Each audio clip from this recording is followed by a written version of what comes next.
Well, thank you, Bill, for joining us here today. I want to thank you so much for being willing to share your story. I wondered if you could first introduce yourself, tell us where you're from and where you live today, a little bit about your family, too. My name is Bill. It's William, but I like to be called Bill. I was born in Czechoslovakia in a small town. It was called Apša. And we were a family of 9, 7 children and my parents. 6 boys and 1 girl. Wow, it's a big family. Yeah, my father was a shoemaker. He repaired shoes and he built shoes and kept our family together and everything was okay. Until 1939 when the Second War broke out. The Hungarians would collaborated with the Nazis, took over this part of Czechoslovakia where we lived. Nothing changed except the schools.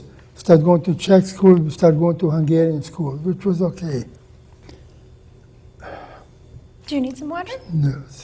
Don't be nervous, it's okay. You're just telling your story. So you started going to a Czech school? Yeah, started going to Hungarian school. Hungarian school. Yeah. Everything was okay. We just learned another language. But later on, in 1942, 43, things changed towards the Jewish people. Licenses were taken away from our parents. They could not work. No more school for the Jewish children. Every time we were walked out on the street, we had to put on a yellow armband on our arms, so we would be recognized. Things were getting bad. A little bit later on, orders came that we will have to leave our homes. I was 13 and a half, 14 years old.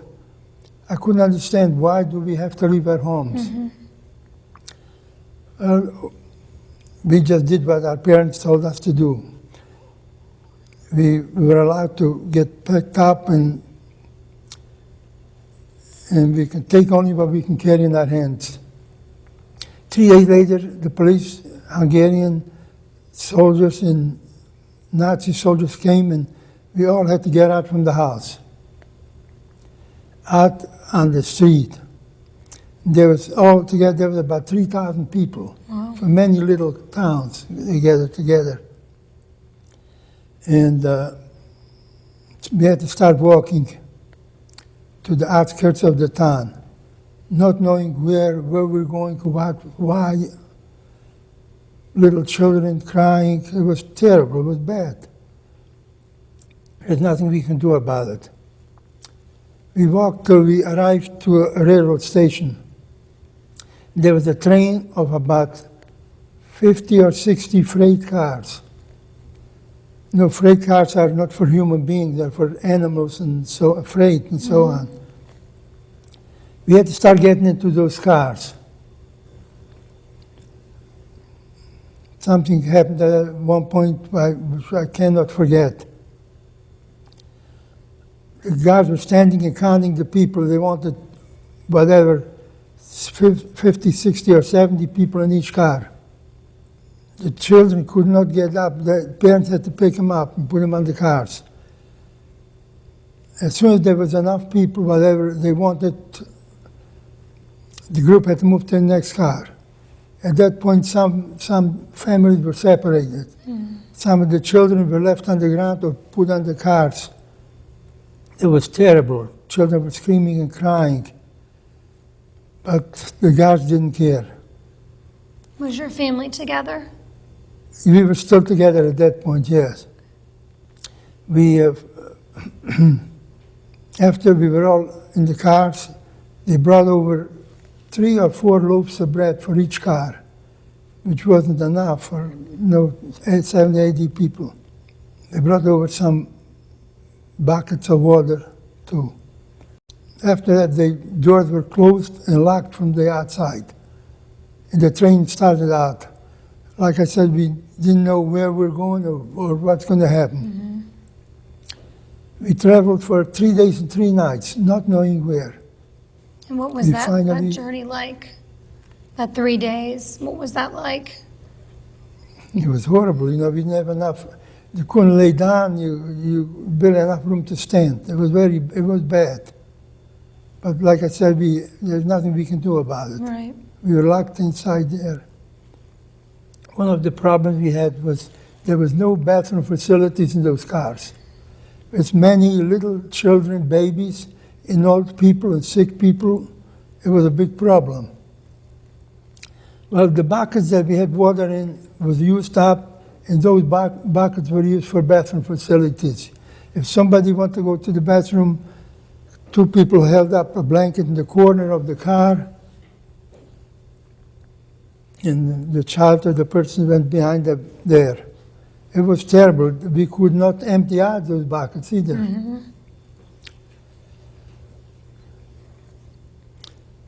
After traveling for 3 days and 3 nights, finally the train came to halt. And there were signs outside, you can see, it said Auschwitz. And that's when we arrived to Auschwitz. The train stopped, the doors opened up, loudspeakers, everybody get off. Leave everything that you brought with you in the cars. You'll get water, you'll get food, they made all kind of promises, but nothing happened. Again, loudspeakers. Any man up to about from 16 to about 20 or 30 or 40, line up to the right. Women, children, old people, sick people to the left. At that point, my father made a decision that the people that were sent to the right will go to work, and the women, the children, will go into the camp. You can see a large barracks. So my father he said to me, if they asked me how old I was, I should say 18. I had to tell to lie, which I was never supposed to do, but this time I had to lie. My older brother, which was 16, they all went to the right. My sister, my younger brothers, 3 of them, went with my mother to the left. I'll come back later and tell you what happened to them. We came up front there, and there was a doctor. At that time, I didn't know who he was, but it was Dr. Mengele. I don't know if you heard of him or not. Probably. He was a very bad doctor. Yes. My father went first in front of him. My father was a strong, tall man. Waved him over to the right, and my brother was 16. Waved him over to the right, too. When my turn came, he said to me, he looked at me, he said to me in German, which I speak a little bit. He said, "Wo alt bist du? How old are you?" I said, "Ich bin 18 Jahre, I'm 18 years old." He looked at me with a little grin on his face. He saw that I was not 18 years old, I was a little boy. But he did let me go with my father and brother, which was okay at that point.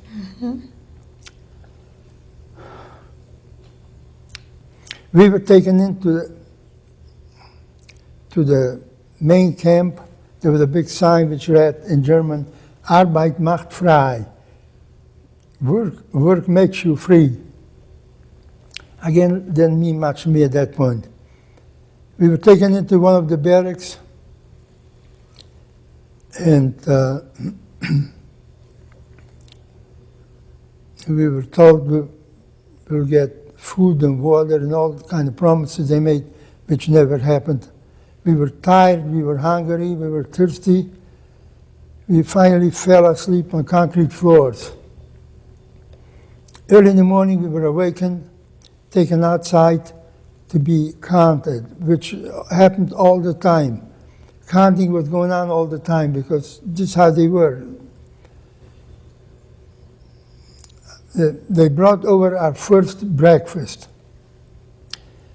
which was black coffee and a slice of bread. We didn't even have enough cups for everybody. As we were lined up in fives, the person of the front of the fifth, 5 people, got a quart cup of coffee. He took a few swallows and passed it to the fellow behind him. Mm-hmm. 5 people shared with 1 quart of coffee. Wow. Did they put you to work right away? No, not right away, no. Next time we stopped at a barrack, we all had to get out again. Like I said before, keep counting all the time. Make sure that nobody is missing.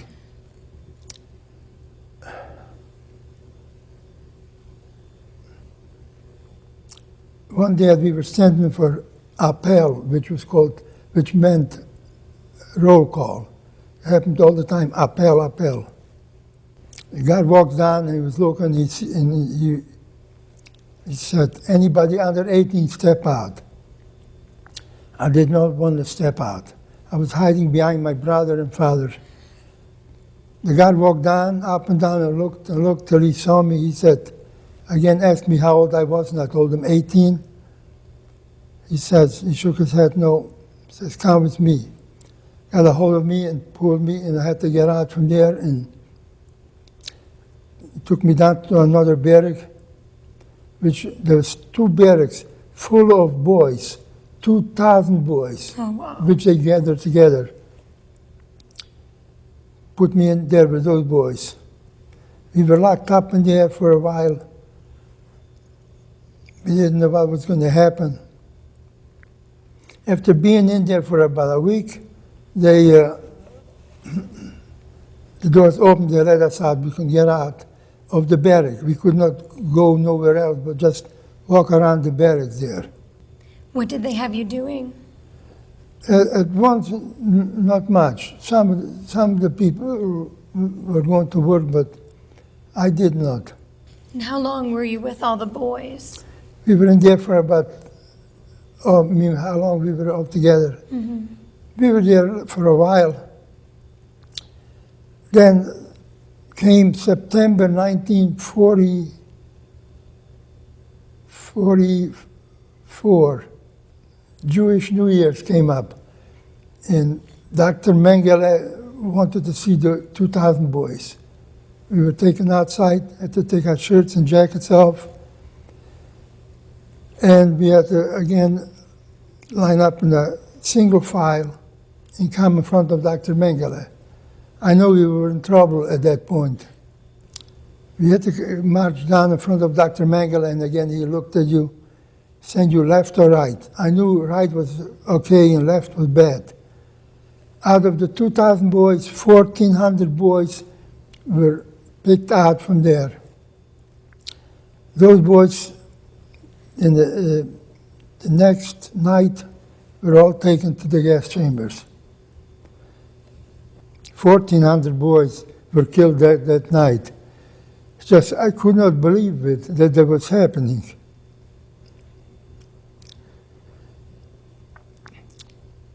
Ten days went by, and we had another holiday, which was called Yom Kippur.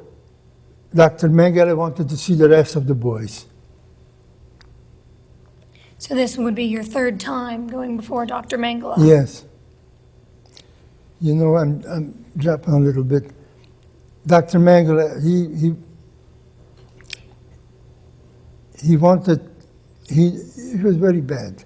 So, in order it would hurt more, so he made it happen on a holiday. That's what I used to do all the time. This time there was only 600 boys left. Mm-hmm. One day, as I was walking on the street, I met a fellow from my hometown. He was a strong man, and he was made to be in charge over one of the barracks. He was Jewish too, and he See, again, the Nazis made us, to make it easier for them to handle things, they made it, they used to do it on a holiday or something where it would hurt more. So you said it was Yom Kippur the third time? Yeah, it was Yom Kippur. So what happened the third time you went before Dr. Mengele? Yeah, the third time was, again, we were taken out. There was only, like I said, 600 boys taken out on this Appelplatz, that field. And I knew that we were in trouble again. After a while, I looked down and I saw Dr. Mengele there. I thought, we're really in trouble. Dr. Mengele is here again. We had to stand up in a single file, take our jackets and shirts off. We had to come in front again of Dr. Mengele. He kept waving you left or right, real quick. I knew that we were in trouble. He kept picking people out, sending them left or right, and left was bad and right was okay. But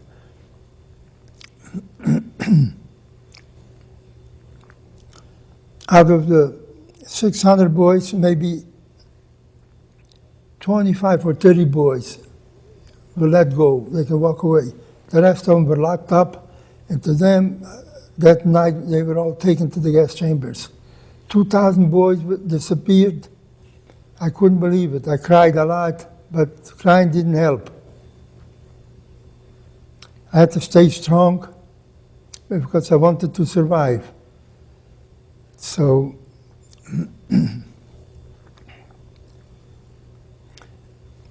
after I met this fellow I met from my hometown, he said to me, he recognized me, I was already losing weight and so on. He said to me, "You must leave Auschwitz." I said to him, how do you leave Auschwitz? He says, they take people to work from Auschwitz and you'll get a chance to go. I says, okay, I will try. I registered to go. I came up front, there was two guards sitting at the desk to register you to go to work. I came up front, one guard looks at me, he says, what do you want? I says, I want to go to work. He looks at the other guard and he started to laugh. He says, look at this young boy, wants to go to work. He said, get back into the camp, to the barrack. I was very scared at that time.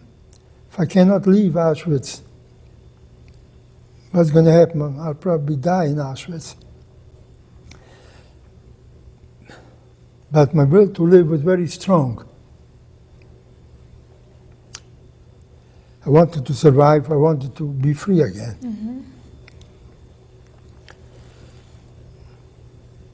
A little bit later on, I heard they needed people to work again. Again, I rushed down to the front gates there. This time they accepted me. You know, the children, when I speak to them, they all tell me that I had a guardian angel watching over me. Because there was no way that I could have survived on my own. So this time they accepted me. And from there they need, I think, around 125 people. We were taken to a barrack to be cleaned. All the time in Auschwitz I was not washed or cleaned. There was a barrack that had water. They had pipes like this, the water was coming out. You have to push yourself to get to it so you can get washed a little bit. If you couldn't, I couldn't push myself up there because if I ever got close enough, one man, which was stronger, pulled me aside and took my spot. It was terrible. Clothes were torn, dirty, full of lice and all that. After finally we were cleaned, we were taken to another barrack where they put tattoos on our arms, which I still have. I'll show it to you.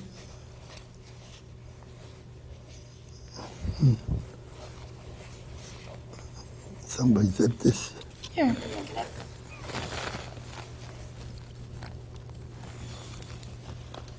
That's good, thank you. They put that on the arm. Here they put it on there.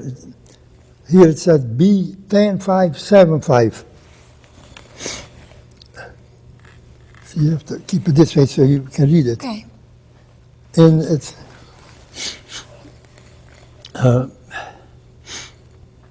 it was painful, blood was running, but I was happy to get it because I knew I will be leaving Auschwitz, which I did.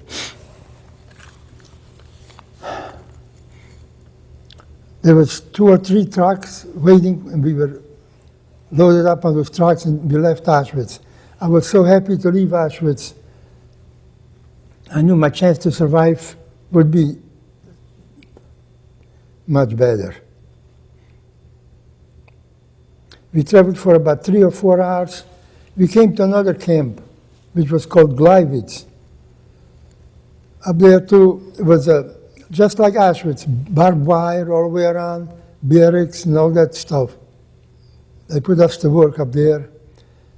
We had to dig trenches. The trenches were very deep, maybe 10 feet deep and maybe 10 feet wide. Wow. The reason I know why we're so deep, because we could not throw the dirt out from the person at the bottom. So the person there threw the shovel, the dirt out on a platform, and another man picked it up and threw it out. It was very hard work. They did bring over a little bit of soup at lunchtime. It was cold. It was winter time already. It was cold soup by the time they carried it from where we worked to. So, but it was okay. As long as a little bit of soup is better than nothing. Sure. Like I said, the work was very hard. And how long were you there? In Gleiwitz, not too long, a couple of months or so. Again, had a chance to leave there. They needed volunteers. I did not want to volunteer, but I had the urge, like somebody was pulling me to go ahead, to follow her, which I did. I guess my guardian angel was there to help me along. Mm-hmm. Again, we were taken from there to another camp, which was called Flossenburg. Up there the work was very hard too. We had to drag stones up a hill, and the guards were walking among us with their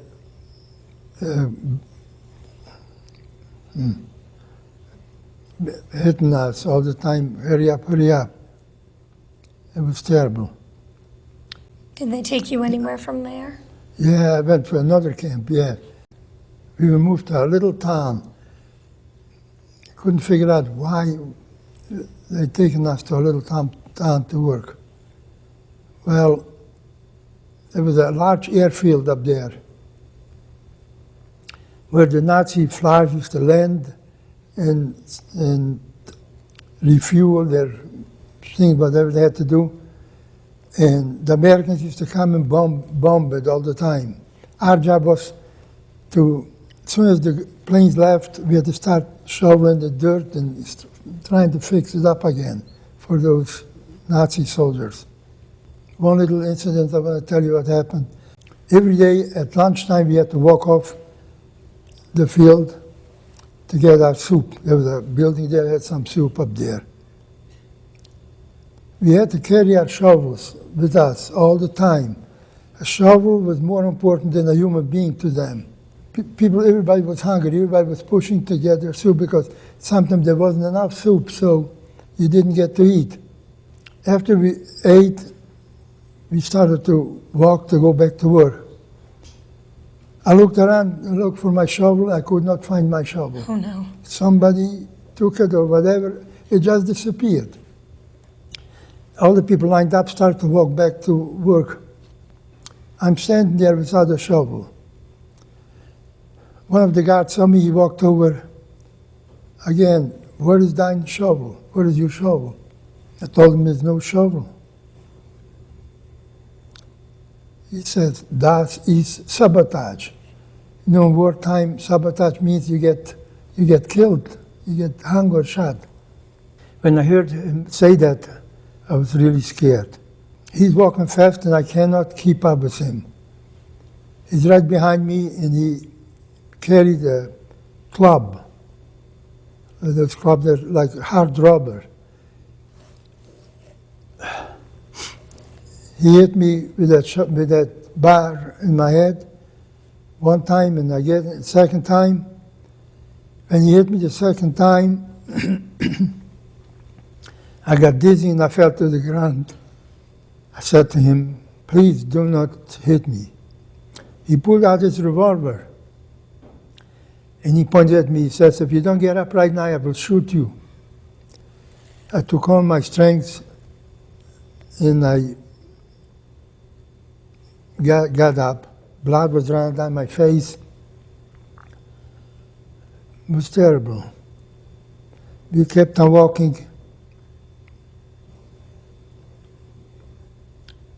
So what happened that night, planes used to come every time and bomb this airfield. This time the bombing was so severe, we started to run off the airfield. Concrete stuff was flying all over, and everybody was running off of the airfield, including the guards. They were running too, they were scared. We came running to the outskirts of the camp there. Usually there used to be 2 guards standing by the gate, and you put your shovel down and he let you in. This time, people were pushing and running so hard that everybody just threw their shovels down and they got thrown into the camp. And that's how I got away this time. Like I said, the guardian angel was always over watching over me.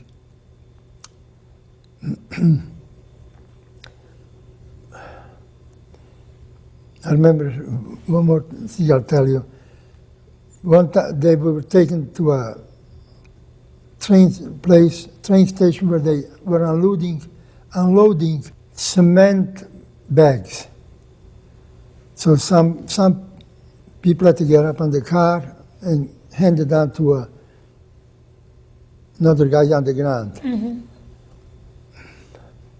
I was on the ground. I picked up a bag. I couldn't pick it up, and I fell with the bag. It was heavy. The guard saw that. He started to laugh. He said to the next fellow, which was a strong guy, he says, "Take that from him, leave him alone." Yeah. It's the first time a Nazi soldier had helped me out.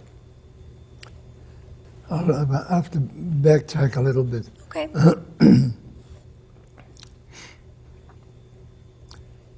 When we arrived to Auschwitz, there were people working there. They were Jewish people too. And they were mingling among the people that arrived. And they kept saying, "Save us, save us, save us." Couldn't understand what they were saying, why they're saying that. It's because those people knew that all those people who went to the left are going to the gas chambers. And that's what happened to my mother and my 3 younger brothers, my only one sister. I couldn't understand, I couldn't believe that was happening to my family. So they never made it past their first encounter with Dr. Mengele. Yeah, yeah. Do you want to go forward to the time of how you escaped, or how you got away and were free? Or do you want, I'll let you lead. Well, yeah, from the last camp, I'll tell you. One day orders came that we have to leave. I guess the Americans were getting too close. So we had orders to leave. We got together 500 people and we started to walk. We took whatever we can find to eat from the barrack there in the kitchen. We didn't have much to eat. We ran out of food. If you tried to escape, you were shot because the guards were always with us. If you could not walk, you were shot. I had a friend, my good friend, we were together most of the time. He could not walk anymore. He stopped. I grabbed him, I dragged him along because I knew if he stops, what's going to happen? He just fell down to the ground. At that point, I tried to pick him up, and the guard grabbed me and pushed me aside, made me leave. I had to leave, and he was shot at that point. It was terrible. We kept walking and walking. Where were you going? We just took off. You know, the guards, all of a sudden the guards picked up speed and they left us right on the highway. Oh. Because the Americans were getting too close. You can hear shooting and all that stuff. So we broke up to little groups, 2 or 3 in a group, and it was wintertime, cold, snow on the ground. My feet were halfway swollen, cold, frozen. The snow was deep because we were run away from there. We were scared we would get shot if we stayed there. So we finally came to a barrack, to a house, and we knocked on the door and a lady came out and we asked her for a slice of bread. She gave us each a slice of bread, which was okay. I didn't eat the whole slice. I broke it in half, I saved half because we were actually free, but we didn't know it. So we had to save some bread, and we went to another farmhouse, another slice of bread, and we put it under our shirt, we saved it. Mm-hmm. We kept going and going, not knowing where we are, where we're going. We finally came to a house. No, first, I'll go back a minute. We came to a crossroad. There was a truck. And we said, let's see what's inside. Maybe there's food in there. You know, that's all our mind of food because you cannot survive without food. Oh, sure.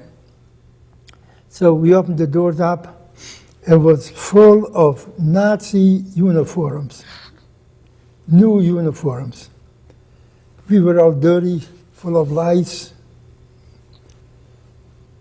We went over to the farmer there and we asked him if we could wash ourselves. Now, at the farm, I don't know if you ever see, they have pumps. They don't have no water. They have a pump that you pump the water. And we asked the farmer we can use it to wash. He says, okay. So it was cold out, but the sun was shining there and it was very cold.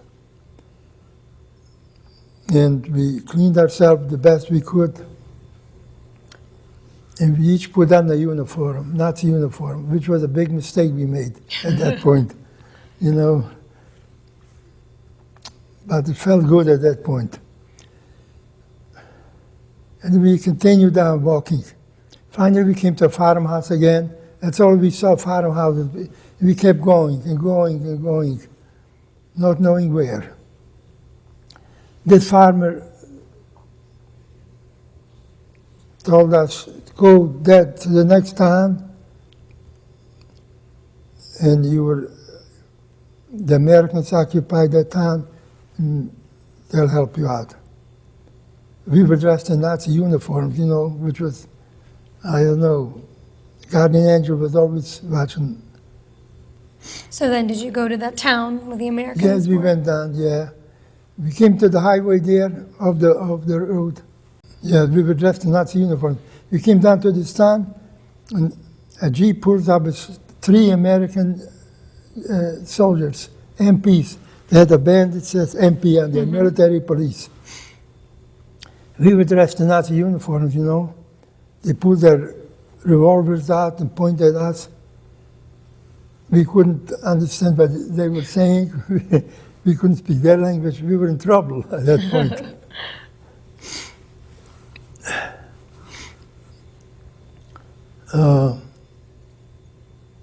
They kept saying paper, paper. They wanted some kind of ID, which we did not have.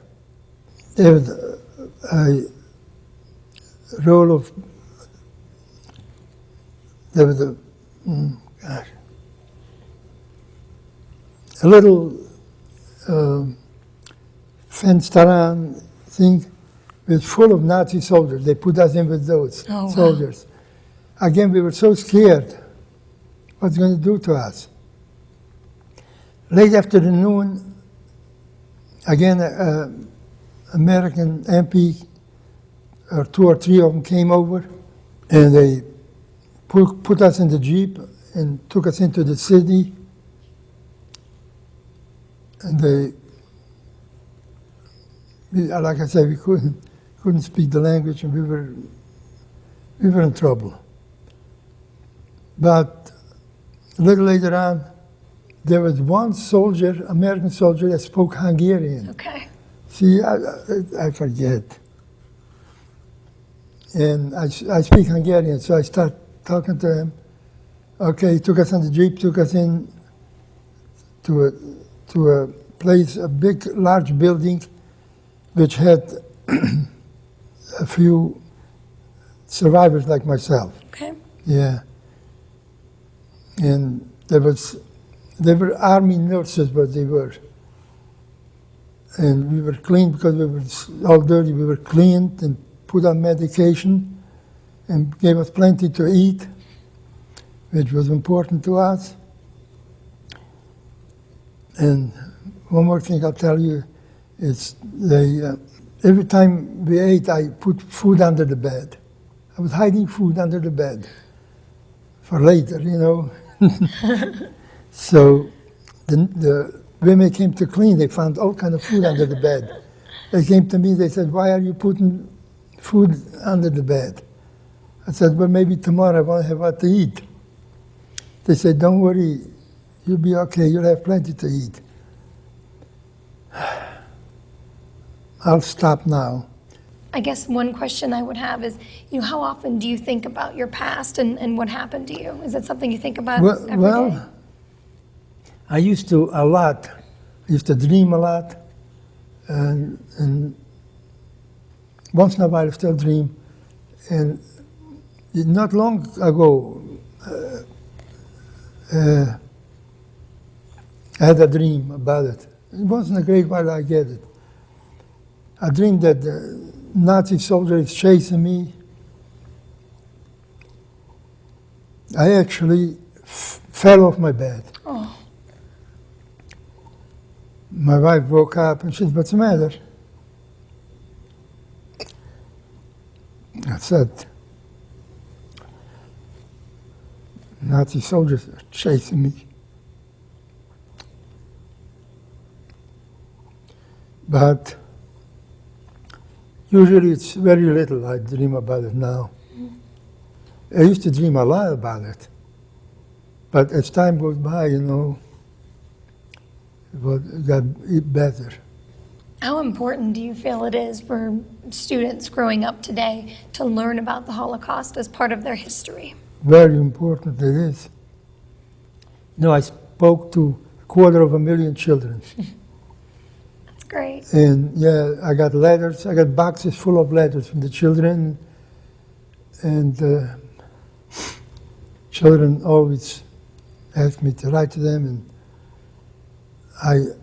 I wrote a little bit, but I didn't want to continue on to write to the children because I didn't think it was right to do. So I stopped writing to the children. But every once in a while, I'll be walking on the street, and there's children, a couple girls walk by and say, "We know you. You came to our school," and so on and so forth. I told you, I remember from, I think it was the late 90s probably when I was in Jesse McLean's class and you spoke. I must have spoke 50 times in his group, in his kids. Got a problem with one of my eyes too. Oh, is there anything else that you wanted to share? Anything? I don't know. Well, you've done a great job sharing your story so many times, both to students and classrooms, and just done such a great job sharing that history with people. And I want to thank you for doing the same thing here today. Thank Your you. story will live on far beyond any of us by putting this documentary together. So we thank you.